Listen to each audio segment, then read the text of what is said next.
Last part में हमने देखा था कि मास्टर हॉन्ग मैक्स और अर्थ के लोगों को बाय बोल के अपनी ट्रेनिंग के लिए जियांग के मास्टर के साथ निकल गए थे। दूसरी तरफ मैक्स भी मिल्की वे गैलेक्सी का मालिक बन गया था, जिसकी खुशी में वो सब पार्टी कर रहे थे।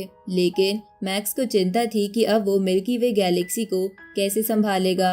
अब आगे तो इस पार्ट की शुरुआत में मैक्स हमें बताता है कि जो क्लोन उसने थोड़े दिनों पहले बनाने के लिए रखा था वो आज कंप्लीट हो चुका है। अब वो क्लोन अपने एग से बाहर निकलकर मैक्स की शेप ले लेता है, जिसे देखकर मैक्स कहता है कि ये क्लोन मैंने ऑक्शन से लिया था और ये मोशा क्लैन से बिलोंग करता है, जो कि एनर्जी फॉर्म के क्रिएचर्स होते हैं, जिसकी वजह से ये क्लोन भी एक एनर्जी है और इसकी कोई एक बॉडी या चेहरा नहीं है। ये किसी भी रूप में बदल सकता है। इसके बाद मैक्स उसे रोंग जुन के क्लोन में बदलने को कहता है, जहां बदलने के बाद वो बिल्कुल रोंग जुन जैसा लग रहा था। तभी मैक्स अपना गोल्डन हॉर्न बेहेमोथ बाहर निकाल लेता है तो वो क्लोन गोल्डन हॉर्न बेहेमोथ में भी बदल जाता है, जिसे देखकर मैक्स कहता है कि हालांकि ये क्लोन गोल्डन हॉर्न बेहेमोथ जितना ताकतवर तो नहीं है, पर ये भी यूनिवर्स लेवल स्टेज 2 पर है। इसके बाद मैक्स उस क्लोन की बॉडी पर बने पैटर्न्स को देखकर बोलता है कि इन पैटर्न्स में इस क्लोन की पावर छुपी हुई है, जिसके कारण इस क्लोन को हराना और भी मुश्किल हो जाता है। साथ ही मैक्स कहता है कि ये क्लोन मेरी ट्रेनिंग में भी मदद कर सकता है। इसके बाद मैक्स बोलता है कि पहले तो मैं बस इल्यूजन क्रिएट कर पाता था, लेकिन अब मैं फिजिकल इल्यूजन क्रिएट कर सकता हूँ, जिसके कारण मैं अपने क्लोन्स की मदद से भी लोगों पर अटैक कर सकता हूँ, जो मैं पहले नहीं कर सकता था। आगे मैक्स जिया के साथ प्रैक्टिस करने के लिए एरेना में आ जाता है, जहां पर मैक्स उसे कड़ी टक्कर दे रहा था। साथ ही वो अपनी इल्यूजन फॉर्म की मदद से उसे अटैक करने का मौका भी नहीं दे रहा था, जिसे देखकर बबाता जिया से कहती है कि मैक्स की ट्रिक्स पहले से काफी सही हो गई है, जिसकी वजह से अब उसका सामना करना तुम्हारे लिए बहुत ही मुश्किल है, इसलिए हो सकता है कि मैक्स अब तुम्हें भी हरा दे। ये सुन के जिया गुस्से में बोलता है कि बबाता इतनी जल्दबाजी करने की जरूरत नहीं है, मैक्स के अटैक में अभी भी बहुत कमी है, इसलिए ये कहना बहुत गलत होगा कि मैक्स अभी से मुझे हरा देगा। अब जिया रेज मोड एक्टिवेट करके मैक्स को बुरी तरह पीटने लगता है। तभी मैक्स फिर से इल्यूजन क्रिएट करके उसके पास आता है, लेकिन जिया उन सभी इल्यूजन्स को भी खत्म करके मैक्स को जमीन पर पटक देता है। ये देखकर मैक्स अपना वो क्लोन भी निकाल लेता है, साथ ही अपनी कई सारी इल्यूजन फॉर्म भी बना लेता है और फिर उसकी मदद से लगातार जिया पर अटैक करने लगता है, जिससे बचते हुए जिया बोलता है कि इस क्लोन के अटैक तुमसे ज्यादा ताकतवर है, लेकिन फिर भी ये हम दोनों के बीच का पावर गैप खत्म नहीं कर सकते। अब ये बोल के जिया उस क्लोन को भी उठा के पटकने लगता है। ये देखकर मैक्स फिर से खड़ा होकर अपनी गोल्डन हॉर्न बेहेमोथ की बॉडी बाहर निकाल लेता है और फिर उसके क्लोन्स और इल्यूजन बना लेता है, जहां ऐसा करते हुए वो बोलता है कि मेरी ह्यूमन बॉडी तो बस 5 इल्यूजन्स बना सकती है, पर गोल्डन हॉर्न बेहेमोथ की बॉडी 9 इल्यूजन्स क्रिएट कर सकती है। इसके बाद मैक्स जिया को चारों तरफ से घेर कर उससे कहता है कि सीनियर, क्या अब भी आप कहना चाहोगे कि मैं आपको नहीं हरा सकता। इस तरफ हम नॉलेंसन को देखते हैं, जो बहुत ज्यादा टेंशन में था, जिसकी वजह से वो बड़बड़ा रहा था कि मैक्स मिल्की वे गैलेक्सी का मालिक बन चुका है, जिसकी वजह से अब उसके पास 2,10,000 प्लैनेट्स है, जिसके कारण अब उसकी पावर मुझसे ज्यादा हो गई है, जिसकी वजह से अगर वो चाहे तो मुझसे फ्यूचर में बदला ले सकता है। तभी नॉलेंसन की एआई कैलकुलेशन करते हुए नॉलेंसन से कहती है कि मैंने कुछ स्मार्ट कंप्यूटर्स की मदद से आगे का प्लान बनाया है और सभी कंप्यूटर्स यही सजेस्ट कर रहे हैं कि आपको बचने के लिए हाइलोंगशेंग किंगडम से निकल जाना चाहिए। ये सुन के नॉलेंसन सदमे में आ जाता है। दूसरी तरफ 9 प्रिंसेस अपने ग्रैंडपा के पास जाती है और उससे कहती है कि 3x माउंटेन ने हाइलोंगशेंग किंगडम के एम्परर को ये कंप्लेंट करी है कि हमारे क्लैन ने मिस्टर वू वाले वर्ल्ड में बहुत लोगों को मारा है और वो वॉर के लिए हमें जिम्मेदार ठहराना चाहते हैं। ये सुन के ग्रैंडपा कहता है कि मैक्स मिल्की वे गैलेक्सी का मालिक बन चुका है, जिसकी वजह से अब 3x माउंटेन के पास ज्यादा ताकत है, इसलिए एम्परर भी 3x माउंटेन का साथ देंगे। पर अगर मैक्स की मुसीबत फिर से आ जाए तो हम बच सकते हैं। इस तरफ हम मैक्स को देखते हैं, जो अपनी गोल्डन हॉर्न बेहेमोथ की बॉडी को देखते हुए कहता है कि ये बॉडी यूनिवर्स लेवल स्टेज 9 पर पहुंच गई है और मेरा क्लाउड रिटर्न भी यूनिवर्स लेवल स्टेज 6 पर पहुंच चुका है, लेकिन मेरी बॉडी स्टार लेवल स्टेज 9 पर ही पहुंची है, इसलिए मुझे जल्द से जल्द अपनी ताकत बढ़ानी होगी, क्योंकि कोई कभी भी मुझ पे या अर्थ पर अटैक कर सकता है। आगे मैक्स के जीनियस बैटल का अगला राउंड शुरू होने वाला था।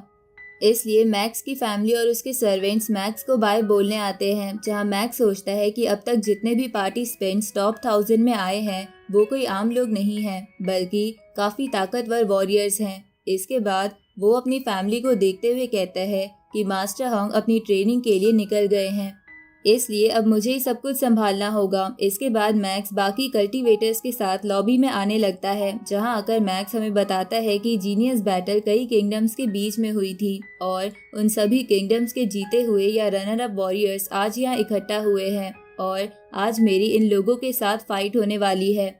तभी मैक्स वहाँ फेंग लुन और रोंग जुन को देखता है, जो मैक्स को हाय करके उसके पास आ जाते हैं। तभी वहाँ पर एक वॉरियर आता है, जिसे देखकर सभी लोग पीछे हट जाते हैं। तो रोंग जुन मैक्स को बताता है कि इसका नाम बोलन है और इसे गॉड ऑफ डेथ भी कहते हैं, क्योंकि ये बहुत ज्यादा ताकतवर है। तभी वैसे ही दिखने वाली एक फीमेल वॉरियर भी वहाँ आ जाती है, जो थोड़े दिनों पहले मैक्स और रोंग जुन का मैच देख रही थी। अब वो फीमेल वॉरियर बोलन से कहती है कि आज तुम्हें कैसा लग रहा है जब सब लोग तुम्हें ही देख रहे हैं। साथ ही वो फीमेल वॉरियर बोलन को अपना इंट्रोडक्शन भी दे देती है कि उसका नाम वूका है, लेकिन बोलन उसे पूरी तरह इग्नोर मार देता है। ये देखकर मैक्स बोलता है कि इस लड़की में काफी गट्स है, जो ऐसे वॉरियर के सामने आराम से बात कर रही है। इस पे रोंग जुन कहता है कि इस लड़की का नाम वूका है और ये प्लेनेट मानका की प्रिंसेस है। ऊपर से ये काफी टैलेंटेड होने के साथ साथ बातें करने में भी अच्छी है, जिसकी वजह से लोग इसे काफी पसंद करते हैं। लेकिन यहाँ पर एक अंडररेटेड वॉरियर भी है, जो ज्यादा पॉपुलर नहीं है लेकिन बहुत ताकतवर है। अब मैक्स उसकी तरफ इशारा करता है, जिसका नाम था फैंटम जेलस। इसके बाद रोंग जुन मैक्स को बताता है कि फैंटम जेलस हर वक्त अपोनेंट्स को ऑब्जर्व करता है और एक बार उसकी ऑब्जर्वेशन पूरी हो जाए तो माना जाता है कि वो वॉरियर फैंटम जेलस से कभी नहीं जीत सकता, इसलिए तुम्हें उससे संभल कर रहना होगा। उसी वक्त वहाँ पर तेजी से एक वॉरियर आती है, जिसे सब देखने लगते हैं, जिसका नाम आई चैन था। तभी फेंग लुन मैक्स को बताती है कि आई चैन मैंगलुओ यी क्लैन से है, जिसपे मैक्स कहता है कि मैंने भी इसके बारे में सुना है, इसकी एबिलिटीज कमाल की है, जिसकी वजह से टॉप 10 में आने का इसका पूरा चांस है। लेकिन मैंने ये भी सुना है कि ये काफी अच्छी लड़की है। उसी वक्त मैक्स वहाँ पर एक ग्रीन सूट वाले वॉरियर को देखता है, जो चुपचाप एरेना में आकर खड़ा हो जाता है। उसी वक्त वहाँ पर मास्टर जियो जियान आ जाता है, जिसकी पावर काफी ज्यादा थी, जिसके कारण उसके ऑरा से वहाँ मौजूद लोगों को खड़े होने में भी प्रॉब्लम हो रही थी। साथ ही मैक्स मन में सोचता है कि इनके ऑरा की वजह से सबको सांस लेने में भी प्रॉब्लम हो रही है। तो उन्हें देखकर मैक्स कहता है कि मैंने इनसे ज्यादा ताकतवर वॉरियर अभी तक नहीं देखा। तभी रोंग जुन मैक्स से कहता है कि लगता है मास्टर जियो जियान आज के मैच के होस्ट हैं। साथ ही रोंग जुन मैक्स को बताता है कि जियो जियान ने पास्ट में कई बार जीनियस बैटल में पार्टिसिपेट करा है और वो हर बार उसे जीतते थे। तभी मास्टर जियो जियान सभी की ऐसी हालत देखकर अपना ऑरा रिलीज करना बंद कर देते हैं। उसी वक्त फेंग लुन मैक्स से कहती है कि इनकी पावर देखकर लग रहा है कि ये इमोर्टल लेवल पर हैं। साथ ही इन्हें लोग अनडिफीटेबल भी कहकर बुलाते हैं, क्योंकि इन जैसे लोग पूरी एक यूनियन को लीड कर सकते हैं। उसी वक्त मास्टर जियो जियान सबसे कहते हैं कि आज यहाँ 1008 जीनियस बैटल से कई सारे लोग आए हैं, जो टोटल मिला के 10,08,000 हो जाते हैं। अब मास्टर जियो जियान इस राउंड में सबका स्वागत करते हैं और उनसे कहते हैं कि तुम लोगों में से ताकतवर 1000 लोग मेरे क्लैन के कोर मेंबर्स बन जाएंगे। ये सुन के मैक्स कहता है कि यहाँ पर तो इतने अच्छे अच्छे वॉरियर्स हैं, लेकिन एंड में बस 1000 लोग ही सेलेक्ट होंगे। इसके बाद मास्टर जियो जियान सबको बताते हैं कि आज के राउंड में सबको टावर ऑफ ट्रायल्स के लेवल पूरे करने हैं, जहाँ टोटल 7 टावर्स हैं और हर टावर में 7 लेवल्स हैं, जिन लेवल्स में आप अलग अलग क्रिएचर्स का सामना करोगे और आप जितने ज्यादा लेवल्स पार करोगे उतने ही आपके पॉइंट्स बढ़ेंगे। और अगर आप एक टावर के किसी लेवल में मर जाते हो तो आपको दूसरे टावर में जाना होगा। साथ ही सब कुछ खत्म होने के बाद 7300 वॉरियर्स को ही पॉइंट्स के अकॉर्डिंग पास करा जाएगा और बाकी सबको एलिमिनेट कर दिया जाएगा। ये सुन के वो सभी चौंक जाते हैं, जिसके बाद मास्टर जियो जियान ये राउंड शुरू कर देते हैं, जिसकी वजह से सभी कल्टीवेटर्स अपने अपने टावर्स में आ जाते हैं।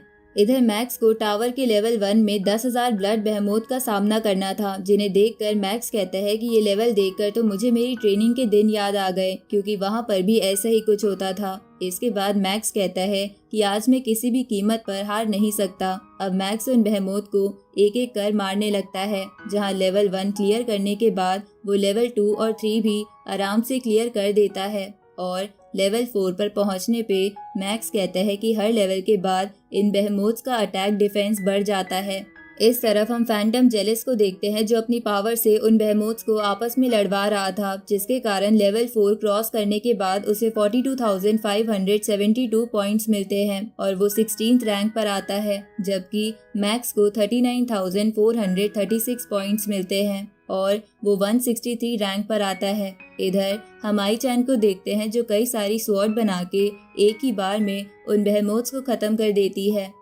दूसरी तरफ वो ग्रीन सूट वाला वॉरियर भी अपने भारी वेपन से एक ही झटके में सारे वॉरियर्स को मार देता है। इस तरफ बोलन और वूका अपनी स्पीड की मदद से बड़े आराम से उन बेहेमोथ्स को मार देते हैं। इधर फेंगलुन जब उन बेहेमोथ्स को मार रही थी, तब उनमें से एक फेंगलुन को खत्म कर देता है, जिसके कारण वो लेवल 4 क्लियर नहीं कर पाती। इधर मैक्स लेवल 5 पर उन बेहेमोथ से लड़ते हुए कहता है कि इनकी स्पीड अब बहुत ज्यादा बढ़ गई है, इसलिए अब इनसे जीतना बिल्कुल भी आसान नहीं है। अब इसी के साथ ये पार्ट यहीं खत्म होता है।